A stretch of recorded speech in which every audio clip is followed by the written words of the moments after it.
Assalamualaikum warahmatullahi wabarakatuh. Halo semuanya teman-teman, selamat siang, selamat datang kembali di channel Ilo Entry.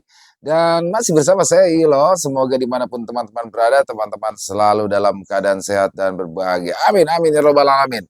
Pada kesempatan yang baik ini kami masih akan membawakan kisah kelanjutan dari Roh yang Terikat di Pedalaman Kalimantan. Wah, udah masuk part kelima ya berarti teman-teman. Ini kisahnya makin keren aja, makin kesini makin penasaran, kayak makin mencekam. Dan sebelum kita masuk ke dalam kisahnya, buat teman-teman yang mungkin baru bergabung, kami ucapkan selamat bergabung. Dan diklik dulu dong tombol subscribe, jangan lupa lonceng notifikasinya dinyalakan agar teman-teman selalu mendapatkan notifikasi dari konten-konten yang akan kami upload selanjutnya. Untuk channel Ilo Entry ini teman-teman kami upload tiap hari ya, setiap siang jam 12 siang waktu Indonesia bagian Barat. Dan gak pakai lama-lama ya openingnya, gak pakai basa-basi kepanjangan. Dari halaman belakang rumah Bang Ilo, kita menuju Kalimantan.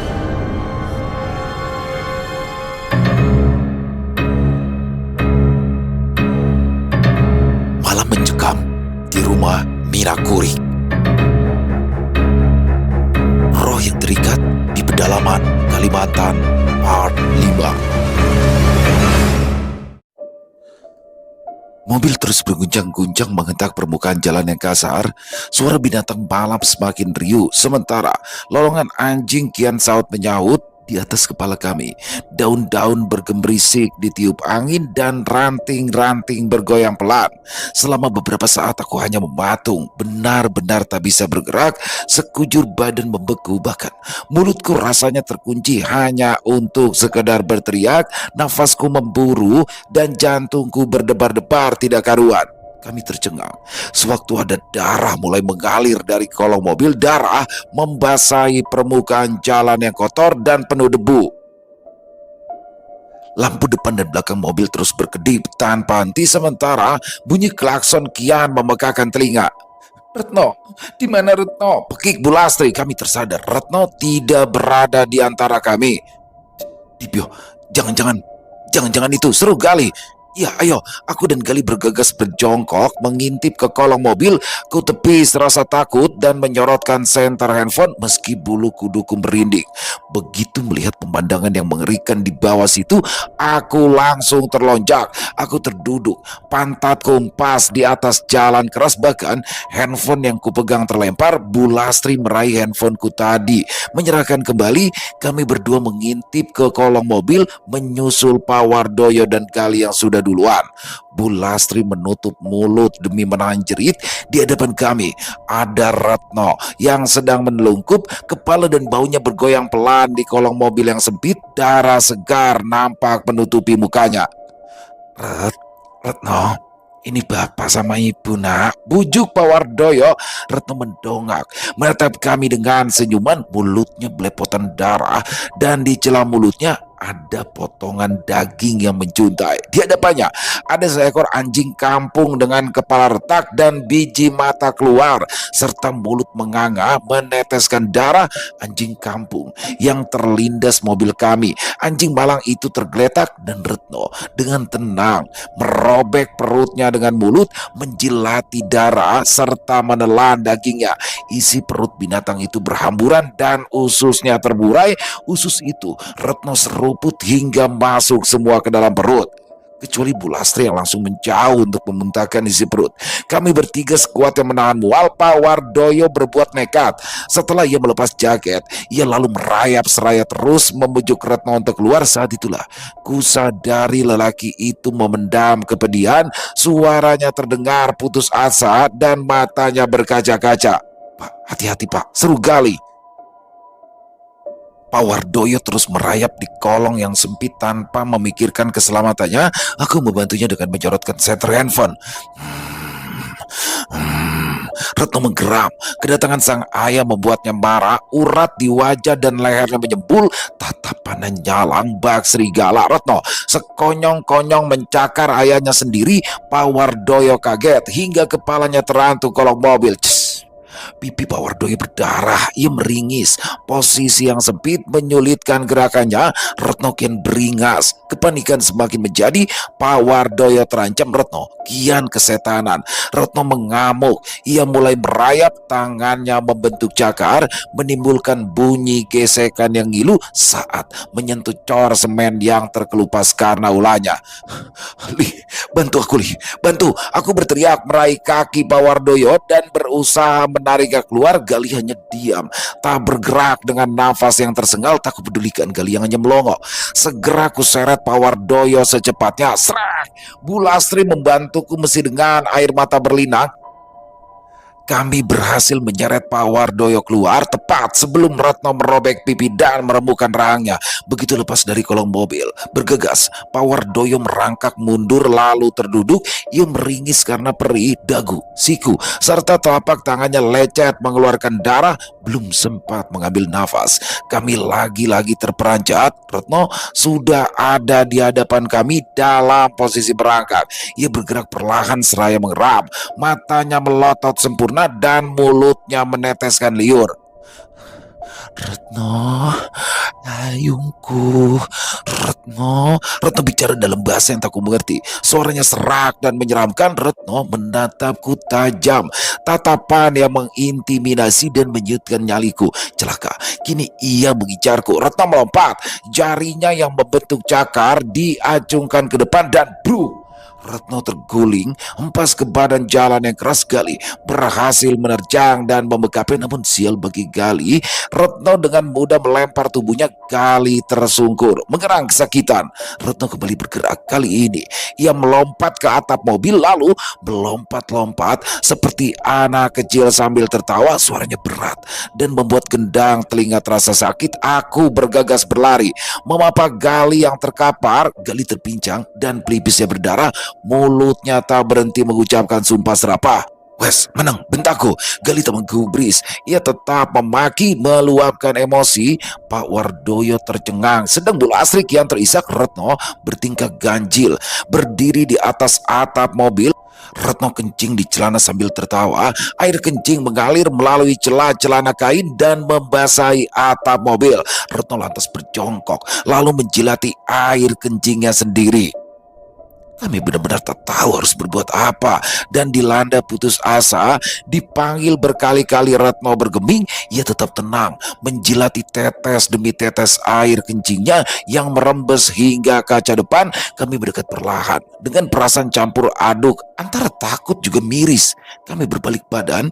Di kejauhan terdengar suara knalpot sepeda motor meraung-raung. Lampu depan motor yang tak terlalu terang terlihat mendekat, meliuk-liuk menembus gelapnya malam. Kami menarik nafas lega sewaktu tahu ternyata siapa yang datang. Ya, ternyata Mina Kurik dan menantunya si Ilham.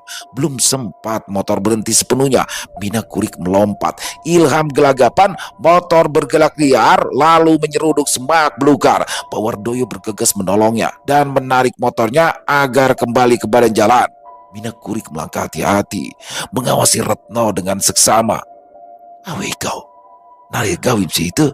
Entah apa yang ditanyakan Mina Kurik, tapi Retno tak merespon. Ia malah duduk anteng menjilati sisa-sisa air kencing di telapak kakinya.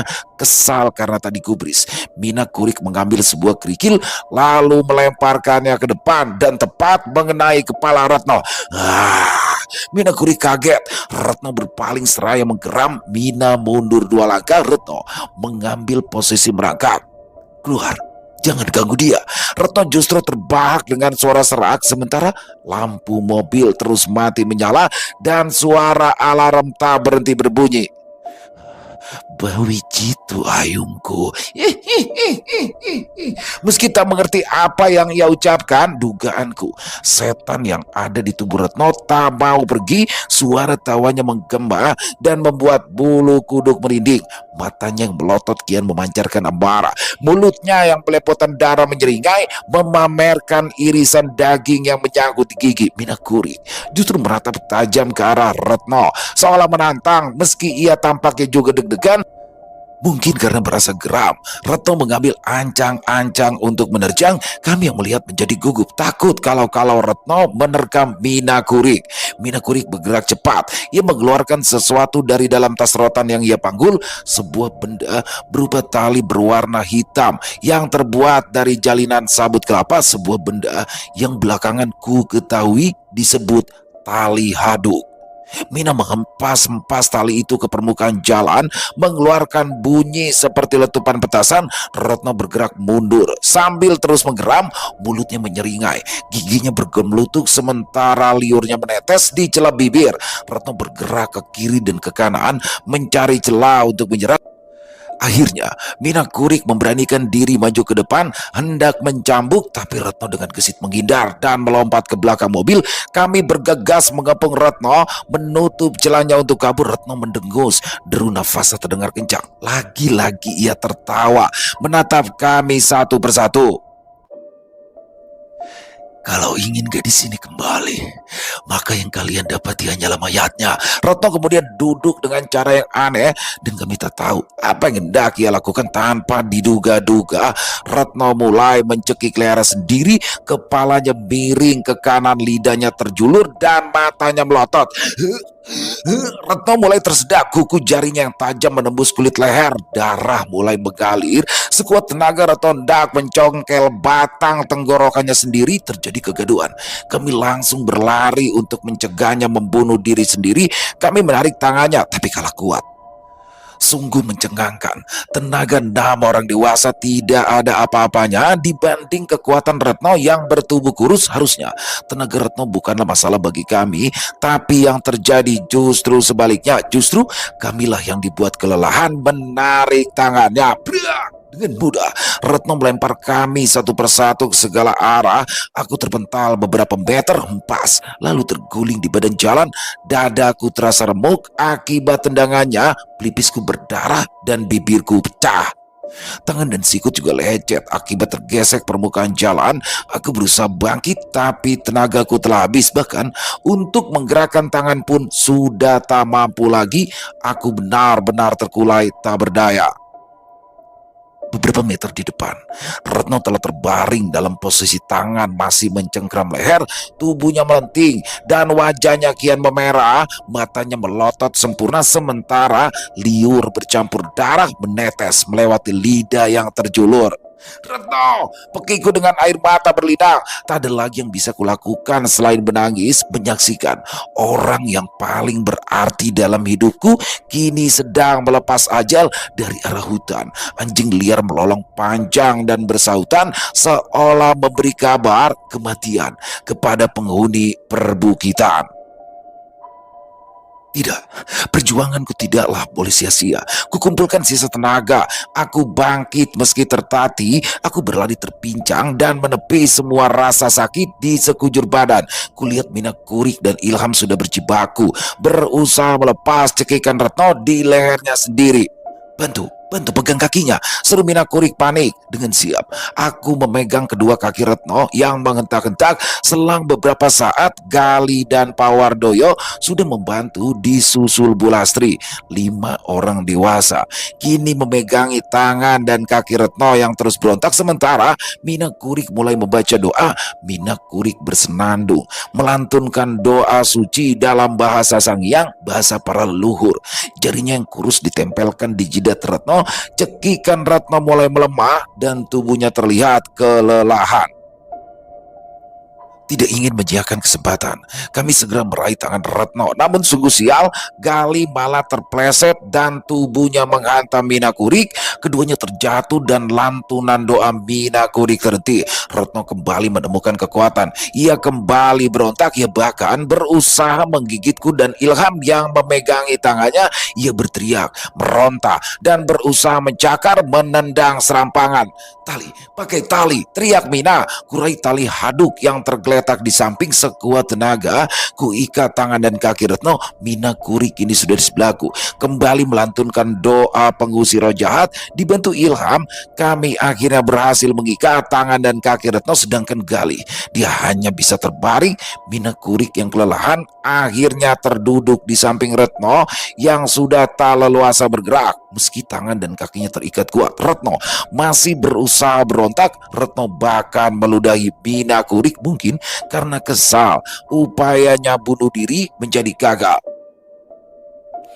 Mati munuh kau Kurik, mati kau, mati kau. Retno kembali memaki dengan bahasa yang tak kumengerti. Sepertinya ia sangat marah dengan ulah wanita itu, namun Mina bergeming. Ia dengan tenangnya menyeka ludah di wajah sembari mengatur nafasnya yang tersengal. Plak! Kami terkejut.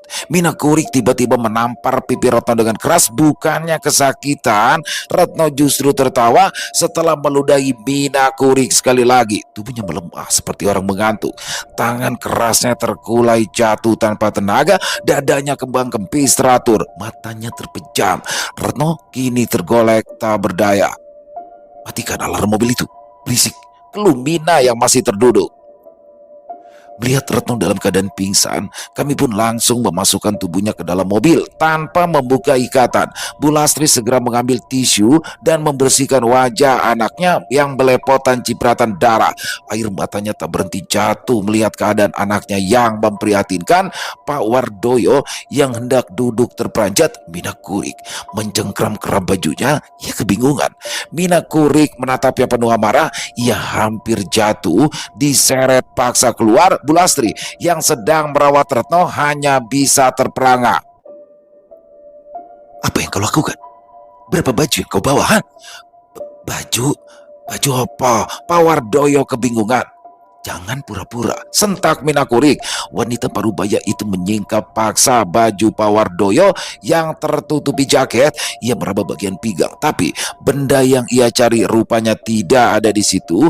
Mina Kurik bertambah gusar hingga pipinya merah padam.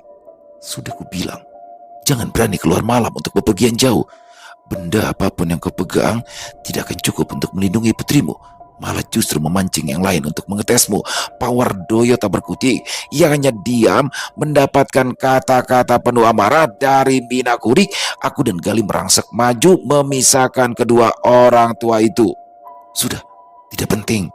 Kita harus segera membawa Retno secepatnya ke desa. Bentakku penuh emosi. Tak kuhiraukan lagi sopan santun. Saat ini yang lebih penting adalah menyelamatkan Retno secepatnya. Mina Kurik melemah, menatap kami bergantian, dan tatapannya berhenti pada Gali. Kau ikut menantuku naik motor. Tunjuknya pada Gali. Dan kau yang menyetir mobilnya. Perintahnya padaku.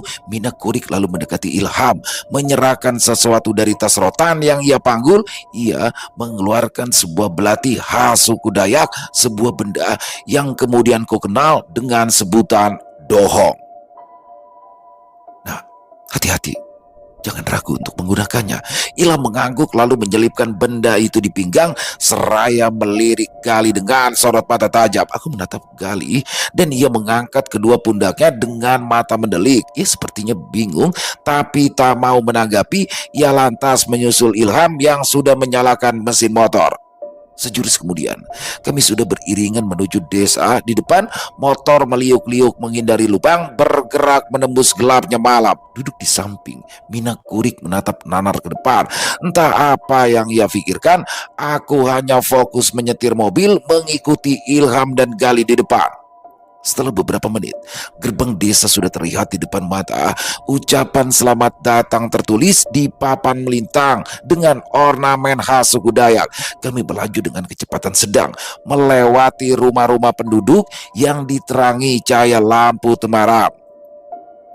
Sekitar pukul 9 malam, kami pun tiba di rumah Ilham.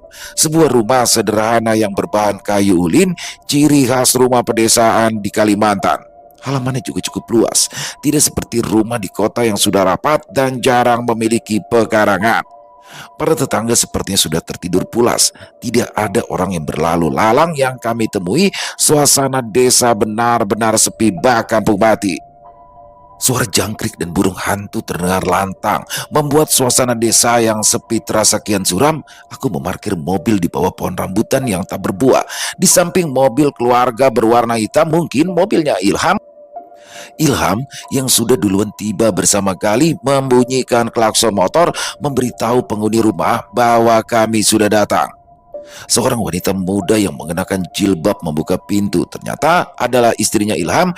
Ia terperangah melihat kami menggotong Retno dengan tangan dan kaki terikat. Ia kelabakan membuka pintu selebarnya, lalu sibuk keluar masuk kamar dan ruang tamu seraya membawa bantal, guling dan kasur dibantu sang suami Retno yang belum sadarkan diri. Kami baringkan di atas kasur. Istrinya Ilham memperkenalkan diri dengan sopan. Kumala, panggil saja Mala, ujarnya ramah.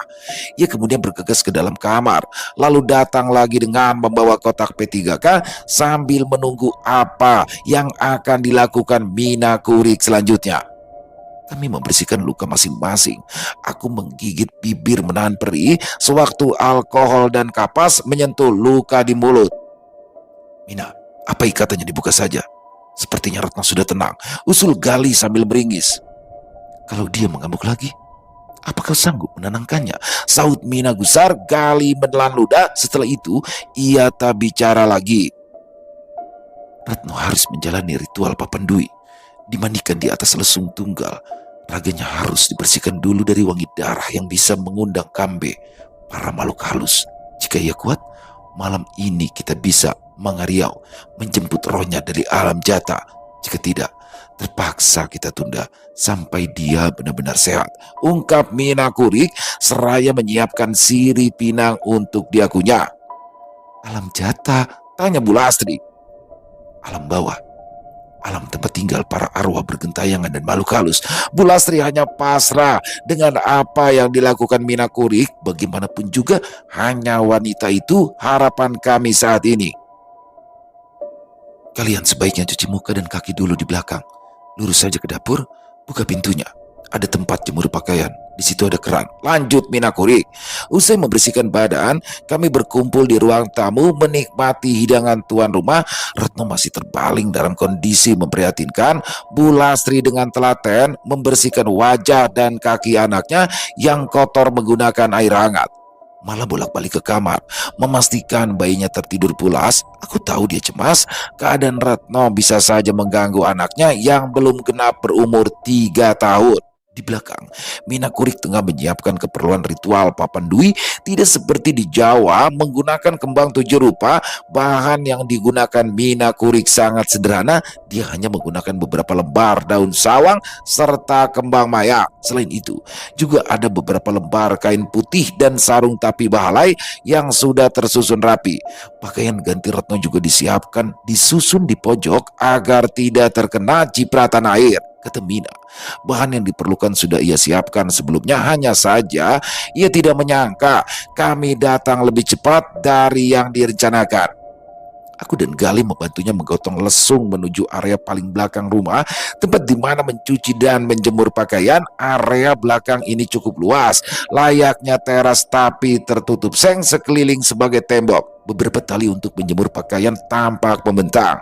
Air yang mengalir juga sangat jernih karena dialirkan langsung dari sungai menggunakan selang panjang. Sementara Mina Kurik melakukan persiapan ritual papandui, para lelaki menggotong Retno ke bagian belakang. Sungguh janggal. Tubuh Retno teramat berat, seolah-olah ada makhluk tak kasat mata yang sedang duduk di perutnya.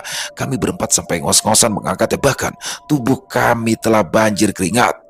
Gila, berat banget. Padahal tadi ringan saja. Kenapa sekarang mendadak berat? Keluh Gali. Bu Lastri dan Mala bergegas membantu. Sementara Mina Kurik masih sibuk di belakang. Kami melangkah sempoyongan, seperti mengangkat benda yang beratnya ratusan kilo.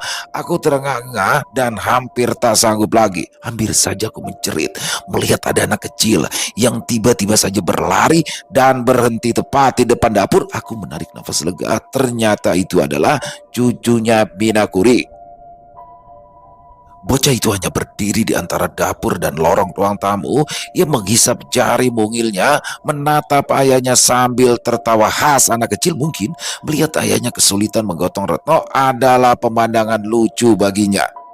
Hanya beberapa langkah sebelum melewati pintu belakang, tiba-tiba saja terdengar bunyi berderit, suara daun jendela dapur dan pintu depan yang bergerak-gerak tertiup angin. Udara di dalam rumah mendadak terasa sangat dingin padahal jelas sekali tidak ada AC.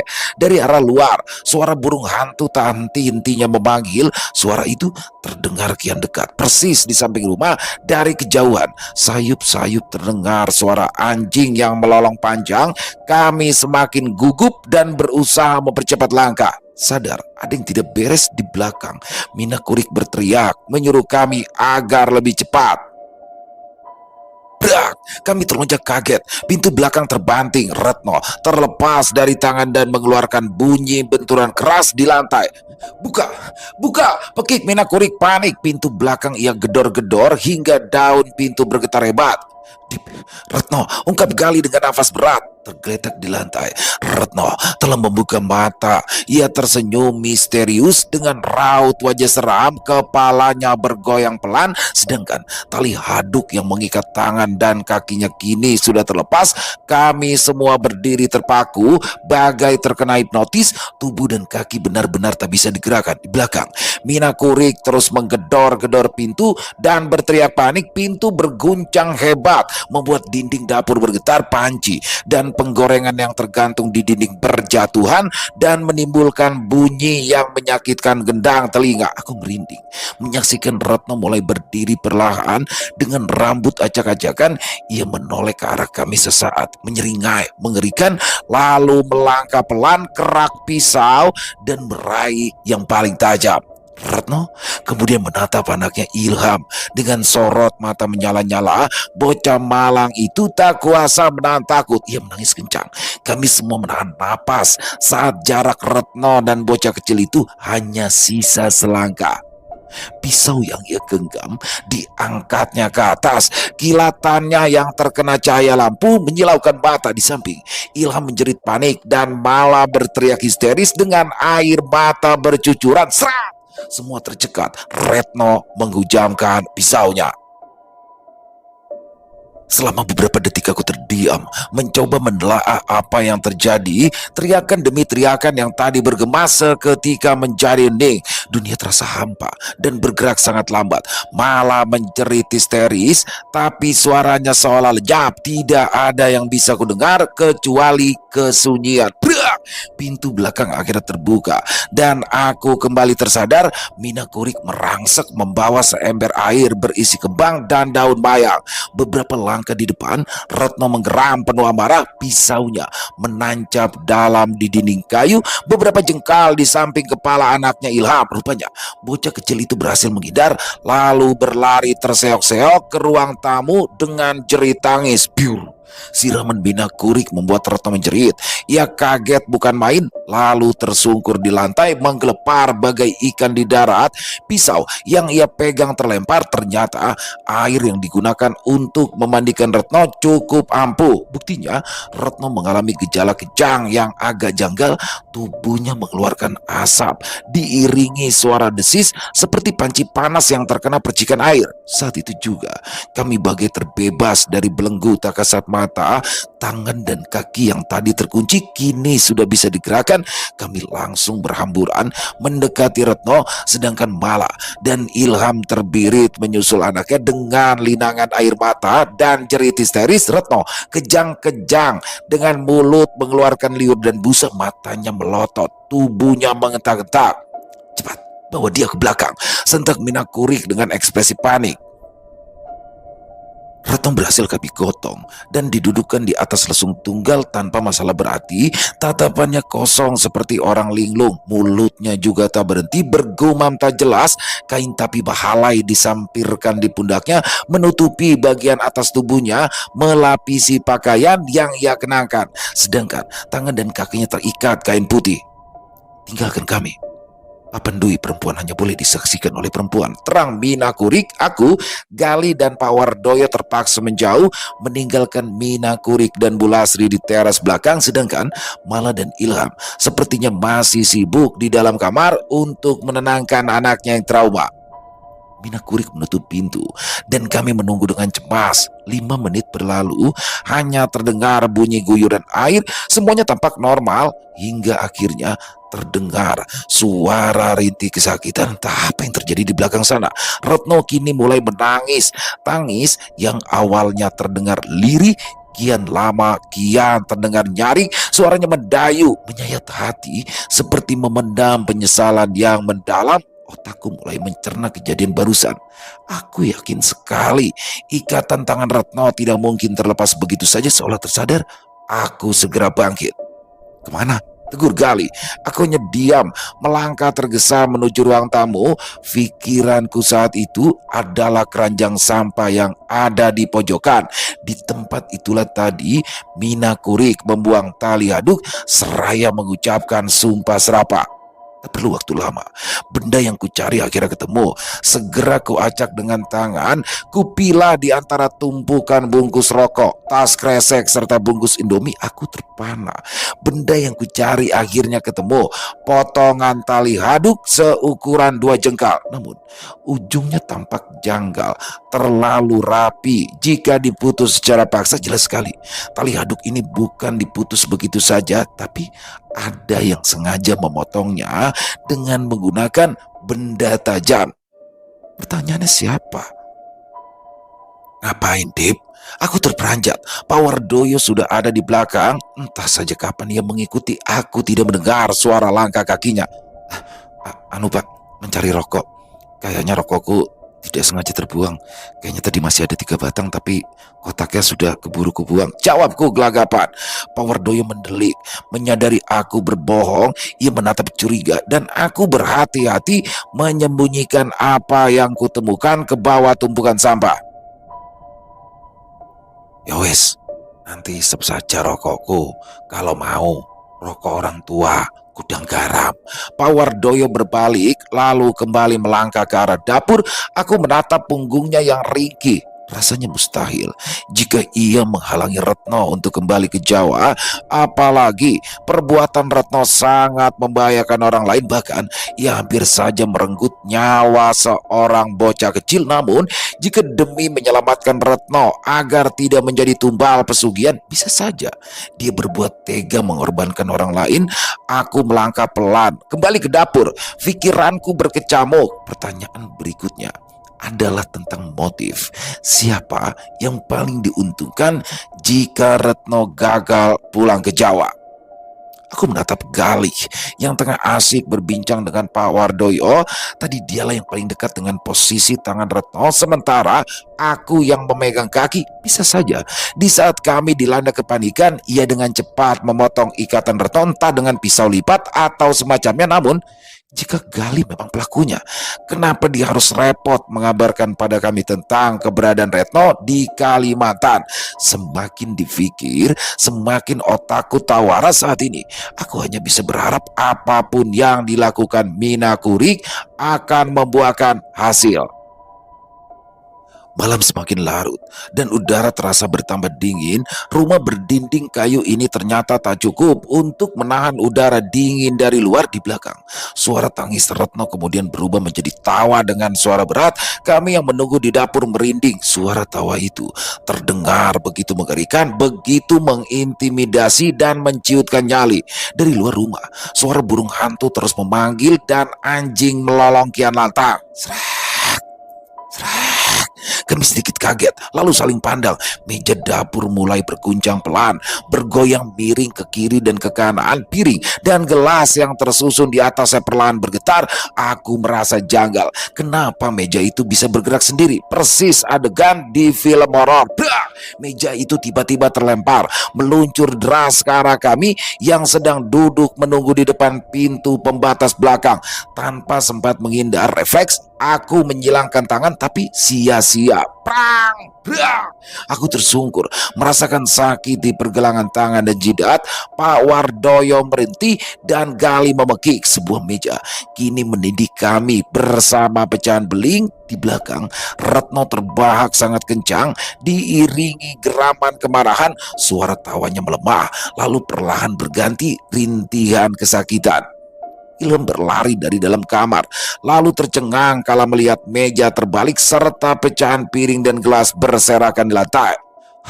Kacau, biniku bakal ngamuk, serunya cemas. Setelah menjelaskan apa yang terjadi, kami kemudian membersihkan pecahan piring dan gelas menggunakan sapu dan serok. Tepat pukul 12 malam, pintu belakang akhirnya terbuka. Mina Kurik dan Bu Lastri mengernyitkan dahi melihat keadaan dapur yang berantakan. Mendengar cerita kami, mereka hanya bisa menarik nafas seraya menggeleng berdiri di tengah. Retno mengenakan piyama tidur. Ia tampak begitu mempesona meski wajahnya terlihat masih pucat seperti orang sakit. Aroma wangi bunga mayang menyeruak dari tubuhnya yang bersampir tapi bahalai. Ia melangkah pelan, berpegangan pada Mina Kurik dan Bu Lastri. Aku hendak membantu, tapi keburu dicegebakan.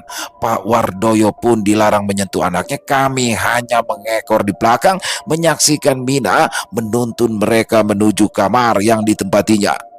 Sesuai arahan Mina Kurik, Retno dan Bu Lastri tidur di kamar yang ditempati Mina Kurik. Ia sendiri akan tidur bersama cucunya dan Malah, sementara Ilham tidur bersama kami di ruang tamu. Bila ada yang janggal, jangan pernah keluar dari kelambu. Faham? Ucap Mina. Iya Mina, terima kasih banyak sudah membantu, balas Bu Lastri.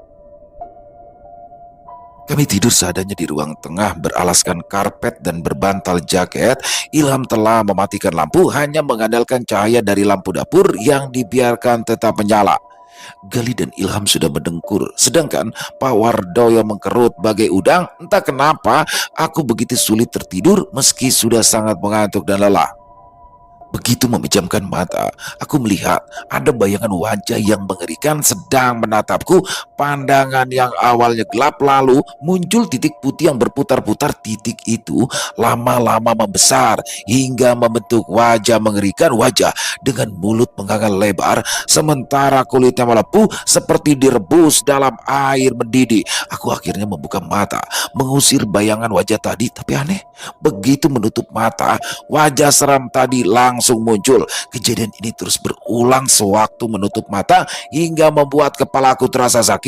Tidak ada yang bisa kulakukan selain menutup mata setengah. Aku tidak benar-benar terpejam, tapi juga tidak membuka mata sepenuhnya. Selain itu, punggung tangan kiri kugunakan untuk menutup mata. Akhirnya aku bisa tertidur. Cara ini ternyata cukup ampuh. Kelebatan wajah itu tidak lagi muncul. Namun sayup-sayup aku mendengar suara langkah kaki di teras depan. Jelas sekali yang kudengar itu bukanlah suara tikus atau kucing, tapi suara orang yang sedang melompat-lompat. Papan lantai yang terbuat dari kayu ulin menimbulkan suara berderak berpindah-pindah dari satu titik ke titik lain. Aku merinding. Tidak mungkin ada manusia yang melompat-lompat di teras rumah orang di tengah malam buta seperti ini. Aku bergeming di tempat, pura-pura tidur. Aku yakin yang kudengar hanyalah buah dari ketakutanku saja. Saat membuka mata, ternyata matahari sudah tinggi. Aku sedikit malu karena bangun kesiangan. Aku segera duduk, meraih arloji yang tergeletak di samping. Jam menunjukkan pukul 8 lewat. Pertanda sudah sangat siang di daerah perbukitan seperti ini. Kulihat Pak Wardoyo dan Gali tidak ada di tempat. Ilham menghampiriku yang baru saja duduk untuk mengumpulkan nyawa. Ia berjalan terbungkuk, sang anak bergelayut manja di punggung. Ia lantas menyerahkan handuk serta beberapa lembar pakaian. Cepat mandi dan kenakan pakaianku untuk sementara. Baju dan celana yang kau pakai harus cepat dibakar. Gali dan Pak Wardoyo di mana bang? Tanyaku seraya menyambut barang yang ia serahkan. Mereka tadi pagi-pagi sekali pergi ke kota kabupaten untuk mengambil pakaian. Mungkin sebentar lagi mereka akan kembali. Aku mengangguk lantas melangkah menuju kamar mandi di belakang, meninggalkan Ilham yang bermain dengan anaknya. Di dapur, Retno, Mala dan Bu Lastri tengah sibuk menyiapkan sarapan. Bu Lastri terlihat sulit bergerak. Daster Mina Kurik yang ia kenakan ternyata kekecilan. Entah kenapa, hatiku berdebar sewaktu beradu mata dengan Retno. Ia melirik lalu kembali membuang muka. Ia tampak salah tingkah, bukan lagi marah. Aku tahu desir itu masih ada di sorot matanya yang sayu. Jangan melamun, Ayo cepat mandi. Sentak Mina Kurik yang sekonyong-konyong muncul di belakang membuatku terlonjak kaget. Aku bergegas menuju kamar mandi dengan wajah merah padam. Aku dan Ilham terbatuk di halaman depan, membakar pakaian yang semalam ku kenakan. Di pembakaran terdapat pakaian Retno dan Bulastri yang sudah menghitam di lalap api. Asap berwarna hitam membumbung ke udara, meliuk-liuk ditiup angin. Baju dan celana yang kupinjam dari Ilham ternyata kebesaran, terutama di bagian pinggang. Aku harus memegangi bagian kancing agar tidak melorot. Sungguh tidak nyaman. Sembari menatap api yang membara, aku dan Ilham bicara panjang lebar tentang berbagai hal, sekedar berbasa-basi agar suasana cair. Bang, untung saja tadi malam aku main ke area SD. Cuma di situ ada sinyal. Niatnya mau main YouTuber. Ada WA dari Pade. Habis itu aku cepat-cepat pulang dan kasih tahu ibu mertuaku. Kalau tidak, bisa-bisa kalian sudah mati dimakan hantu. Ungkap Ilham panjang lebar. Memangnya hantu bisa makan manusia? Rohnya yang dimakan. Makanya kalau orang sakaratul maut, wajah mereka pasti ketakutan. Mereka sedang melihat hantu-hantu pada ngumpul. Hantu-hantu itu rebutan ingin memakan rohnya. Konon hantu yang paling doyan makan jempol kaki manusia. Katanya sih, jempol kaki manusia itu mereka melihat seperti layaknya anggur. Kalau kuping itu kayak apa ya? Kayak kerupuk kali. Aku menelan ludah mendengar cerita Ilham yang justru membuat nyali menjadi ciut. Suasana pedesaan yang sepi membuat keadaan tambah mencekam. Andai aku tidak melihat langsung peristiwa yang dialami Retno, cerita Ilham hanya ku anggap sebagai angin lalu. Sudahlah mas, jangan cerita hantu lagi, bikin parno saja. Ilham tertawa dan kami pun membahas topik lain agar tidak terlalu tegang membahas pekerjaan. Dahulu pernah kerja di perusahaan bang, tapi kemudian dirumahkan. Katanya sih harga batu bara sedang anjlok, makanya banyak karyawan lokal yang dirumahkan. Janjinya sih cuma 3 bulan nanti dipanggil lagi. Sudah lebih dari setahun tidak ada panggilan. Ya sudah, usaha apa saja, yang penting halal. Lanjut Ilham panjang lebar dari ceritanya. Ternyata Ilham memiliki 2 mobil yang dititipkan ke travel. Satunya ia pegang sendiri dan satunya dibawa orang lain. Selain itu, ia juga punya 3 gedung walet yang sudah mulai menghasilkan. Aku pun bercerita panjang lebar kenapa aku dan orang tuanya Retno bisa jauh melanglang buana kemari hingga akhirnya. Karena penasaran, aku pun bertanya hal yang agak pribadi dan sedikit sensitif. Maaf ini ya, maaf. Jenengan kan muslim. Terus Mina itu apa ya, keharingan kah? Iya bang, saya itu muslim. Saya itu Dayak pesisir sungai. Sebagian besar kami menganut Islam. Hanya sebagian kecil yang menganut agama leluhur. Ibu mertuaku itu Dayak Bukit yang kebetulan banyak non-muslim. Selain keharingan, mereka ada yang Protestan, ada yang sebagian kecil Katolik. Bang Dibyo mungkin kaget ya kalau tahu aku punya ipar Protestan. Serius? Ilham mengangguk. Terus itu gimana mas kalau ada acara adat atau acara keluarga? Maksudnya masalah hidangan kah? Iya mas, kan muslim tidak boleh makan babi. Oh kalau ada acara adat ya dipisah. Yang muslim itu ada tempat khusus makanan halal yang menyediakan juga sesama muslim. Oh, jawabku datar, tak tahu harus merespon bagaimana lagi selagi asyik mengobrol. Aku dan Ilham dikagetkan dengan kedatangan seorang lelaki parubaya yang merangsek masuk ke halaman. Wajahnya kusam, bajunya compang-camping, dan rambutnya gondrong acak-acakan. Mungkin orang gila atau tawaras. Entah datang dari mana, ia melangkah terburu-buru seperti sedang dikejar hantu. Tanpa basa-basi, ia menunjuk-nunjuk ke arahku menggunakan sebuah ranting yang ia pungut. Matanya melotot penuh amarah, suaranya cempreng tapi menggelegar, membuat para tetangga berhamburan keluar rumah. Sebagian lagi mengintip dari teras masing-masing. Matei kau Jawa, matei keto inginan kambe, awe ciman doho piye, matei buah rapak bawi jaring. Aku dan Ilham melongo melihat ia terus melontarkan kata-kata penuh amarah. Usai meluapkan emosi, lelaki aneh itu meludah ke tanah lalu beranjak pergi begitu saja. Aku terpaku dengan tingkahnya yang ganjil. Entah apa yang barusan dia katakan, Ilham tak bisa menyembunyikan kekhawatirannya, bahkan nafasnya mulai terdengar tak teratur. Apa katanya, Bang? Itu dia siapa? Selama beberapa detik Ilham mematung seolah tak sadar aku ada di situ. Setelah ku tepuk pundaknya, barulah ia gelagapan menjawab pertanyaanku. Itu Amangkuyung. Dia sedikit tidak waras dan jarang bicara. Namun, begitu dia bicara, penduduk kampung pasti mendengarkan kata-katanya. Apa yang ia sampaikan selalu menjadi kenyataan. Loh, memangnya apa yang dia sampaikan barusan? Ilham menarik nafas, menatap ke arahku yang penasaran. Ia hendak menjawab, tapi kalimatnya segera ditahan. Kata-kata yang sudah di ujung lidah urung terucap. Dia enggan menjawab. Takut membuatku khawatir, aku terus mendesak, tapi Ilham tetap bungkam dengan wajah yang pucat. Hal buruk. Katanya akan ada hal buruk. Aku langsung berbalik badan mencari asal suara. Ternyata Mina Kurik sudah berdiri di teras menatap nanar lelaki tadi yang menjauh. Wajahnya memucat dan jemarinya merempas ujung baju hingga lecak. Entah apa yang membuatnya begitu ketakutan. Lantai papan tempatnya berpijak berderak menahan tekanan dari tubuhnya yang gemetar hebat. Selesai. Wah, luar biasa.